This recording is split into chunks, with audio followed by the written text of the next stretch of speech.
What's good? It's your boy XP, and I'm back. And this time I'm talking about Luis Ortiz.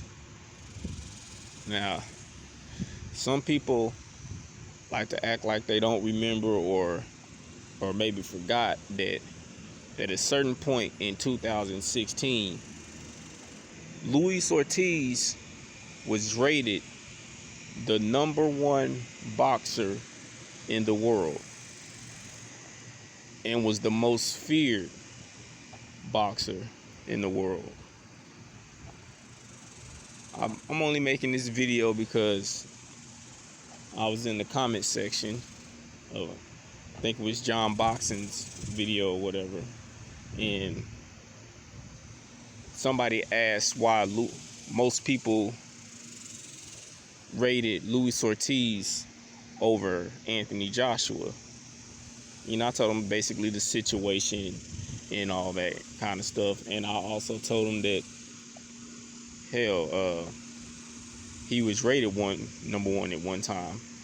And the guy wanted to say, well, Boxing Legends had ranked AJ over Luis Ortiz and all that kind of stuff, and to find anything that showed that Ortiz was rated over Anthony Joshua. So I showed him 2 articles of Luis Ortiz being rated #1 in boxing, and the second article that I showed him was them trying to discredit Ortiz, asking why was he rated #1 when he fought mediocre talent, which I find funny because in the span of from December 2015 to December 2016, Luis Ortiz beat Bryant Jennings in December of 2015. The fight after which Jennings went all 12 rounds with not undisputed, but unified champion Vladimir Klitschko. Then he fought Tony Thompson, and he fought, I just had it in my head, I just keep forgetting, but I know he fought Tony Thompson and I think 2 other fighters. But I looked at Anthony Joshua's time frame in that, and 2015, he had, when he and Dillian Whyte were both considered domestic level fighters, he beat Dillian Whyte.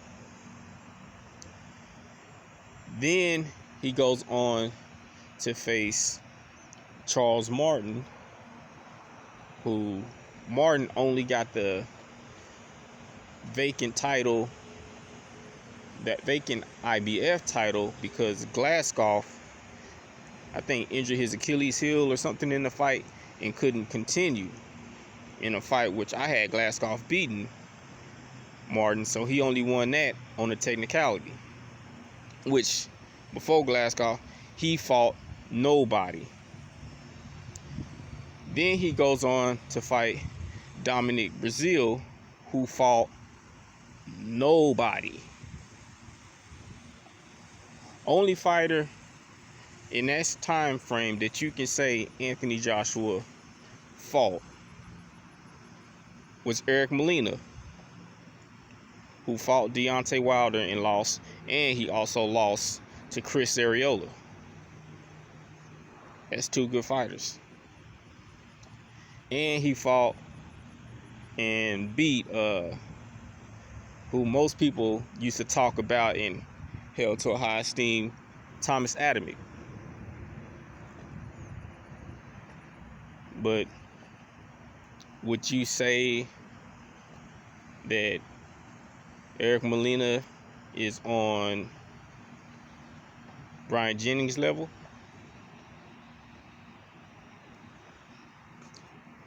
It's like the hypocrisy. Like, y'all try to, in one breath, you say Ortiz is the most feared fighter and everybody's ducking him, but then in another breath, you want to say that why is he ranked number one when he's fought mediocre competition? But then other fighters that have fought mediocre competition, y'all want to rank them high. Like I said, it's a bunch of hypocrisy going on in boxing and double standards. And another thing I didn't touch on my last video talking about bums of the month, how that was, double standards when it comes to Joe Louis and Tyson Fury. They didn't want another fighter like Jack Johnson to happen, so they had to pacify Joe Louis. And the only reason they've been pushing Anthony Joshua is because they pacified him, and he was the soft-spoken, this era Joe Louis, until the George Floyd situation happened and he came out speaking for his people. Now he's getting a little hate. But that's just my thoughts on the whole Luis Ortiz being rated the #1 fighter in the world in 2016, and then them removing him from that ranking just to protect Joshua. But it's your boy XP, and I'm out.